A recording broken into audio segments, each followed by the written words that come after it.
Exercice pour améliorer l'estime de soi. Améliorer l'estime de soi est un chemin intérieur qui demande de la conscience, de l'engagement et de la bienveillance envers soi-même. Ce processus n'est pas réservé à quelques privilégiés mais accessible à tous ceux qui veulent mieux se connaître, se respecter et s'aimer. Pour y parvenir, certains exercices simples et profonds peuvent transformer le regard que l'on porte sur soi. Le premier exercice est celui du miroir. Il consiste à se placer chaque jour devant un miroir, à se regarder droit dans les yeux et à se dire une phrase positive à voix haute. Cette phrase peut être « je suis digne d'amour »,« je fais de mon mieux » ou encore « je mérite le respect ». Ce rituel peut sembler étrange au début mais il reconnecte avec notre image intérieure et remplace le jugement par une parole bienveillante. En répétant ce geste régulièrement, on commence à se voir autrement et à croire en sa propre valeur. Un second exercice puissant est celui de la gratitude envers soi-même. Il s'agit chaque soir d'écrire 3 choses que l'on a accomplies dans la journée, même les plus simples, et de remercier intérieurement la personne que l'on est. Cela peut être j'ai aidé un collègue, j'ai pris soin de moi ou j'ai écouté mes émotions. Cet exercice entraîne l'esprit à reconnaître les efforts plutôt que les manques. Il transforme le regard critique en regard encourageant. Avec le temps, il développe un sentiment de fierté calme et stable. Le troisième exercice consiste à établir une liste de ses qualités. Il faut prendre un carnet et noter tout ce que l'on aime ou apprécie chez soi. Cela peut concerner le caractère, les compétences, les valeurs ou même des détails physiques. Si l'exercice semble difficile au début, on peut demander à une personne de confiance de nous partager ce qu'elle voit de positif en nous. Cette liste devient ensuite une ressource à relire dans les moments de doute. Elle agit comme un rappel de ce que l'on est, au-delà des circonstances ou des erreurs. Un autre exercice essentiel est celui de l'autodialogue bienveillant. À chaque fois qu'une pensée négative surgit du type « je suis nul »,« je ne vais jamais y arriver » ou « je ne mérite pas d'être heureux », il est important de l'interrompre et de se parler comme on le ferait avec un ami. On peut se dire « je traverse un moment difficile mais cela ne définit pas ma valeur » ou encore « j'ai le droit d'apprendre à mon rythme ». Cet entraînement demande de l'attention et de la patience mais il transforme peu à peu la voix intérieure en une alliée plutôt qu'en une ennemie. Le cinquième exercice repose sur l'affirmation de soi. Il consiste à pratiquer l'art de dire non, de poser ses limites et d'exprimer ses besoins sans culpabiliser.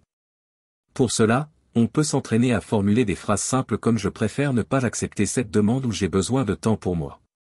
En apprenant à se respecter dans l'action, on renforce l'image de soi et on montre à son esprit que ses besoins comptent. Ce processus est progressif mais chaque pas compte. Un autre exercice transformateur est celui de la visualisation. Il s'agit de fermer les yeux, de respirer profondément et d'imaginer une version de soi-même confiante, apaisée et fière. On visualise cette version dans différentes situations de la vie quotidienne, en train d'agir avec assurance, de parler avec authenticité, de prendre des décisions sereinement. En répétant cette visualisation régulièrement, le cerveau commence à intégrer ces images comme possibles et à s'y adapter. Cet exercice prépare intérieurement à de nouveaux comportements extérieurs. Un exercice simple mais souvent négligé est celui de prendre soin de son corps. Bouger, bien manger, se reposer, se masser ou simplement s'offrir des moments de détente sont autant de messages envoyés à soi-même. Le corps et l'esprit sont profondément liés. Prendre soin de l'un agit sur l'autre. Ce geste de soin quotidien n'est pas une récompense après avoir bien travaillé mais un droit fondamental. Il renforce le sentiment d'être important et précieux. L'exercice du journal de l'estime est également très utile. Il consiste à tenir un cahier dans lequel on note ses progrès, ses émotions, ses réussites et ses apprentissages. Ce journal devient un espace de dialogue sincère avec soi-même.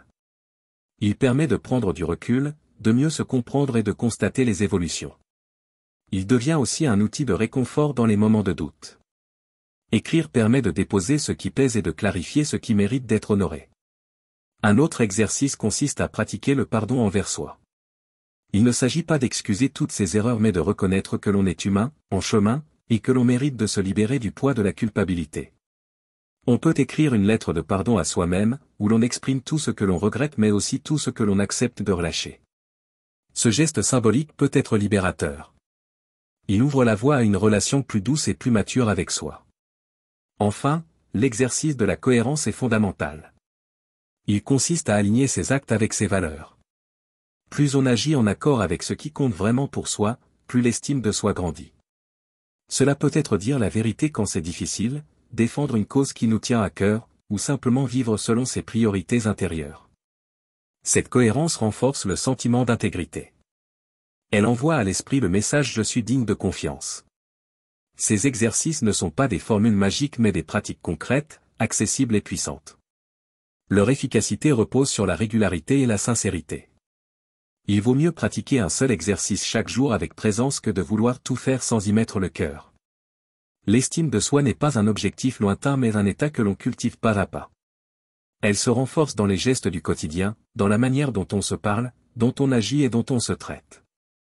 Chaque moment est une opportunité de choisir la douceur plutôt que la dureté, le respect plutôt que le mépris, la confiance plutôt que la peur. En intégrant ces exercices dans ta vie, tu ne changes pas seulement ton regard sur toi, tu changes ta manière d'exister. Tu deviens ton propre allié. Et c'est là que commence la vraie transformation.